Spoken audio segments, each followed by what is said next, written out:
کہ چاہے روزہ رکھ لے کوئی صحت مند بندہ بھی، چاہے فدیہ دے دے۔ روزے کے دوران انہیلر کا استعمال کرنا۔ مسافر کو اللہ تعالیٰ نے قرآن میں اجازت دے دی کہ وہ روزہ چھوڑ سکتا ہے۔ مریضوں کے ساتھ ساتھ حاملہ عورت اور دودھ پلانے والی عورت کو بھی اجازت دی ہے کہ وہ اپنے روزوں کو مؤخر کر سکتی ہے بعد میں رکھنے کے لیے، کہ جو پریگننٹ حاملہ عورت ہے اور دودھ پلانے والی عورت، اس کے روزوں کا کیا مسئلہ ہوگا۔ قرآن حکیم میں تو اللہ تعالیٰ نے دو طرح کے لوگوں کو اجازت دے دی کہ وہ روزے بعد کی دنوں میں گنتی پوری کر لیں جو چھوڑیں گے۔ نمبر 1 مسافر اور نمبر 2 مریض۔ لیکن جامع ترمذی، سنن ابی داؤد، سنن نسائی اور سنن ابن ماجہ میں موجود ہے، نبی علیہ السلام نے مریضوں کے ساتھ ساتھ حاملہ عورت اور دودھ پلانے والی عورت کو بھی اجازت دی ہے کہ وہ اپنے روزوں کو مؤخر کر سکتی ہے بعد میں رکھنے کے لیے۔ تو یہ بہت بڑی آسانی ہے، اور اسی میں ایک کریٹیکل مسئلہ جڑا ہوا ہے۔ ایک عورت پریگننٹ تھی، اس کے روزے چھوٹ گئے 1 سال کے، پھر 2 سال تک وہ دودھ پلاتی رہی، 3 سال کے روزے چھوٹ گئے، پھر وہ پریگننٹ ہو گئی، یہ تو عموماً ہو جاتا ہے، پھر 1 سال کے روزے کے، پھر 2 سال تک دودھ پلاتی رہی، پھر اگلے 2 سال کے، یوں کر کے 5 7 8 9 سال کے روزے اس کے جمع ہو گئے۔ تو اب 8 9 سال کے روزوں کی قضا تو ایک مشکل معاملہ ہے، اور یہ کوئی تھوڑے روزے نہیں ہیں، 30 روزے اس کے چھوٹ رہے ہیں۔ تو ایسی صورتحال میں آپ قرآن کا وہ جنرل حکم فالو کریں گے، لا یکلف اللہ نفسا الا وسعها، اللہ تعالیٰ کسی جان پر اس سے بڑھ کر بوجھ نہیں ڈالتا، مگر وہ بوجھ جس کو وہ اٹھا سکتا ہے۔ تو اس کے تحت پھر وہ عورت جو ہے فدیہ دے دے، اسے روزے رکھنے کی ضرورت نہیں ہے، ہر روزے کے بدلے 1 وقت کا کھانا مسکین کو کھلا دے یا اس کے ایکویلنٹ رقم دے دے، تو وہ چونکہ ایک پرماننٹ مریض والی اس کی کنڈیشن ہو گئی نا اتنے سالوں تک، تو اس کے لیے قضا کرنا یہ ایک مشکل کام ہو جائے گا، اس میں پھر اس کو اجازت ہے۔ شوگر کا مریض ہے اگر کوئی شخص، اور اسے کچھ دیر بعد کچھ انٹیک لینا پڑتا ہے، یا کسی اور بیماری میں جس میں اس کو مسلسل کچھ کھانے پینے کی ضرورت پڑتی ہے کہ وہ روزہ رکھ ہی نہیں سکتا، یا اتنا بوڑھا ہو چکا ہے کہ وہ کمزوری کی وجہ سے روزہ نہیں رکھ سکتا، تو اس کے لیے پھر وہی سورۃ البقرہ کا حکم ہے کہ جو لوگ مشکل سے روزہ رکھنے پر قادر ہیں وہ پھر مساکین کو فدیہ دے دیں گے۔ اور یہ آیت عبداللہ ابن عباس صحیح بخاری میں آتا ہے کہ پڑھتے تھے اور کہتے تھے یہ آیت منسوخ نہیں ہے۔ صحابہ کرام میں 2 طرح کے لوگ تھے جو ان آیات کے فہم میں فرق کرتے تھے، وہ کہتے تھے کہ یہ آپشن پہلے تھی کہ آپ فدیہ دے سکتے ہیں، اب آپ نے روزہ ہی رکھنا ہے۔ تو عبداللہ ابن عباس کہا کرتے تھے یہ آیت منسوخ نہیں ہے، بلکہ یہ آیت کا حکم آج بھی باقی ہے ان مریضوں کے لیے، بوڑھوں کے لیے جو روزہ نہیں رکھ سکتے۔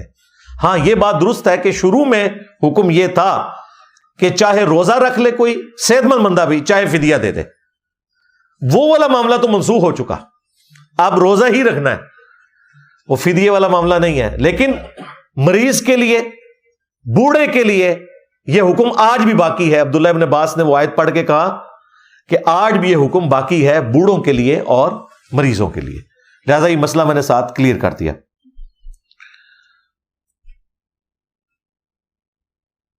اس میں مسافر کیا روزہ رکھ سکتا ہے کہ نہیں؟ مسافر کو اللہ تعالیٰ نے قرآن میں اجازت دے دی ہے کہ وہ روزہ چھوڑ سکتا ہے، لیکن اسے مؤخر کرے گا، بعد کے دنوں کے لیے گنتی بعد میں اس نے پوری کرنی ہوگی،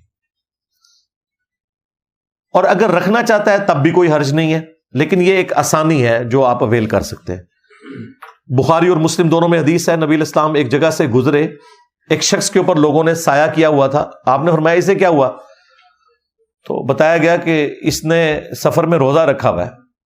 تو آپ علیہ السلام نے فرمایا ایک بندے نے روزہ رکھ کے اتنے بندوں کو مشقت میں ڈالا کہ اتنی بڑی چھتری اس کے لیے اٹھائی ہوئی ہے، تو آپ نے فرمایا کہ سفر میں روزہ رکھنا کوئی نیکی کا کام نہیں ہے، یعنی اس طرح کی نیکی کہ وہ دوسرے کے گلے میں آپ نے ڈال دی ہے کہ وہ بےچارے لے کے چھتری کھڑے ہیں کہ جی اس کا روزہ ہے، جی روزہ کی طرح ڈگ نہ پوے تھلے، ٹھیک ہے، انہوں تھمی دیتی ہوئی ہے روزے نو۔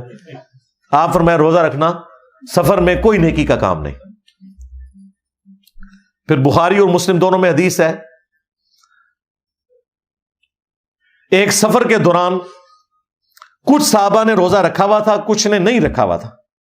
جب غروب آفتاب کا وقت قریب آیا تو جو روزے دار تھے وہ تو بےچارے نڈھال ہو کے گر گئے، اور جنہوں نے روزہ نہیں رکھا تھا، اللہ کی فیسلٹی سے فائدہ اٹھایا ہوا تھا، انہوں نے ان کے لیے خیمے لگائے، ان کے لیے افطاری کا بندوبست کیا، اور پھر نبی الاسلام نے اس پہ ورڈکٹ دی کہ آج روزہ نہ رکھنے والے روزہ رکھنے والوں پر بازی لے گئے. ظاہر ہے ان کے روزے کا ثواب بھی انہیں ملا نا، افطار کروایا. بخاری اور مسلم دونوں میں حدیث ہے، صحابہ اکرام کہتے ہیں کہ جب ہم نبی الاسلام کے ساتھ سفر میں ہوتے تھے نا تو بعض لوگ روزہ رکھ لیتے تھے، بعض چھوڑ دیتے تھے. جنہوں نے رکھا ہوتا تھا وہ نہ رکھے ہوئوں کو کچھ نہیں کہتے تھے، اور جنہوں نے نہیں رکھا ہوتا تھا وہ رکھنے والوں کو کچھ نہیں کہتے تھے، یعنی انہیں پتا تھا یہ آپشنل ہے. ایک اور حدیث ہے بخاری اور مسلم میں، نبی صلی اللہ علیہ وآلہ وسلم نے فرمایا کہ تم چاہو تو سفر میں روزہ رکھ سکتے ہو، اور چاہو تو اللہ تعالیٰ کی اس فیسلٹی سے فائدہ اٹھا سکتے ہو کہ روزے کو چھوڑ دو، بعد میں اپنی گنتی پوری کر لو. اب ان چیزوں کی وجہ سے پھر تھوڑی سی کنفیوژن تھی لوگوں میں. وہ پھر ایک صحابی نے، صحیح مسلم میں آتا ہے، نبی علیہ السلام سے پوچھا کہ یا رسول اللہ کیا سفر میں روزہ رکھنا یہ گناہ کا کام ہے؟ تو آپ نے فرمایا گناہ کا کام نہیں ہے، اللہ کی طرف سے آسانی ہے. اگر تم روزہ رکھنا چاہتے ہو تو رکھ لو، اگر چھوڑنا چاہتے ہو تو چھوڑ دو. تو اس سے یہ بالکل کلیئر ہو گیا کہ یہ کوئی گناہ نہیں ہے اگر کوئی رکھ لے. حتیٰ کہ سنن نسائی میں حدیث ہے، اما عائشہ سلام اللہ علیہا کہتی ہیں کہ ایک سفر میں نبی علیہ السلام کے ساتھ تھی، نبی علیہ السلام نے نماز قصر پڑھی اور میں نے پوری پڑھی. نبی علیہ السلام نے رمضان کا روزہ چھوڑ دیا سفر میں، اور میں نے روزہ رکھ لیا. بعد میں نے حضور سے جب ذکر کیا تو آپ نے فرمایا احسنتی یا عائشہ، عائشہ تم نے بہت اچھا کام کیا، اور مجھ پہ بھی کسی چیز کی ملامت نہیں ہے، یعنی میں نے جو چھوڑا کوئی گرفت نہیں ہے، اور جو تم نے رکھ لیا تمہارے اوپر بھی کوئی گرفت نہیں ہے. نماز پوری بھی سفر میں پڑھ سکتے ہیں آپ، اور روزہ بھی رکھ سکتے ہیں. آج کل تو میں یہی مشورہ دوں گا آپ سب لوگوں کو، جو ہمارا سفر آج کل اتنا آسان ہو چکا ہے، اور اب تو خیر موسم بھی آندہ تقریباً 15 سال تک تو انشاءاللہ روزے اچھے موسم میں ہی، اب گرمیوں والے روزے تو اگلے 15 سال تو ایکسپیکٹڈ نہیں ہے. تو سفر میں جو روزہ رکھ سکتا ہے وہ روزہ رکھ لے، کیونکہ بعد میں گنتی پوری کرنا بڑا مشکل ہو جاتا ہے. رمضان میں تو ایک ماحول بنا ہوتا ہے تو آپ رکھ لیتے ہیں. میں نے آلموسٹ اپنی جاب کے دوران 15 سال ایک ایسے روٹ کے اوپر سفر کیا ہے کہ میرے تو 8 روزے سفر میں ہوتے تھے. منڈے کو جس دن میں جاتا تھا اور جمعے کو واپس آتا تھا، یہ 2 روزے تو میرے سفر کے بنتے تھے ایک ہفتے کے اندر. مہینے میں 8 روزے، لیکن میں رکھ لیتا تھا کیونکہ بعد میں بھی تو میں نہیں رکھنے ہیں. آسانی سے رکھے جا سکتے ہیں تو ضرور رکھ لیں، لیکن آسانی کے باوجود بھی کوئی اچھے سفر میں بھی ہے، ہوائی جہاز کا بھی سفر کر رہا ہے، آسانی بہرحال باقی ہے. نماز بھی وہ قصر کرنا چاہتا ہے کر لے، روزہ چھوڑنا چاہتا ہے چھوڑ دے، لیکن بعد میں اس نے وہ روزہ رکھنا ہے. تو یہ ایک آپشن موجود ہے، میں نے اس حوالے سے اسے کلیئر کر دیا. روزے کے دوران انہیلر کا استعمال کرنا، جو عموماً جن لوگوں کو سانس کی تکلیف ہوتی ہے نا تو وہ انہیلر یوز کرتے ہیں. اب ظاہر ہے اگر اس کی عام اجازت دی جائے تو پھر تو یہ سگریٹ پینے والے بھی سوٹے لگائیں گے اپنے. تو انہیلر میں ظاہر دوائی بھی اندر جا رہی ہے، حلق سے نیچے ہی اتر رہی ہے، صرف آکسیجن والا معاملہ نہیں ہوتا. اس میں اگر کوئی پرماننٹلی کوئی مریض ہے جسے روزانہ یوز کرنا پڑتا ہے، اس کے لیے تو کوئی اجتہاداً کوئی گنجائش نکالی جا سکتی ہے. باقی کبھی کبھار اگر کسی کو ایسا مسئلہ ہوتا ہے تو ٹھیک ہے، وہ پھر ایک روزے کی قضا دے لے. اور اگر پھر بھی وہ روزہ کنٹینیو کرنا چاہتا ہے، وہ یہ سمجھتا ہے کہ انہیلر سے روزہ نہیں ٹوٹتا، تو ایٹ لیسٹ جس روزے میں وہ انہیلر کو یوز کرے، ایک روزے کے ایکویلنٹ فدیہ، ایک وقت کے مسکین کا کھانا ضرور دے لے، تاکہ قیامت والے دن اگر اس میں کوئی پکڑ ہو تو آپ کے پاس چھوٹنے کی راہ موجود ہو. ادروائز جو آپ انہیل کر رہے ہیں ظاہر ہے وہ تو حلق سے پھر نیچے دوائی بھی آپ لے کے جا رہے ہیں. تو کوشش کریں کہ یہاں تک نوبت نہ آئے.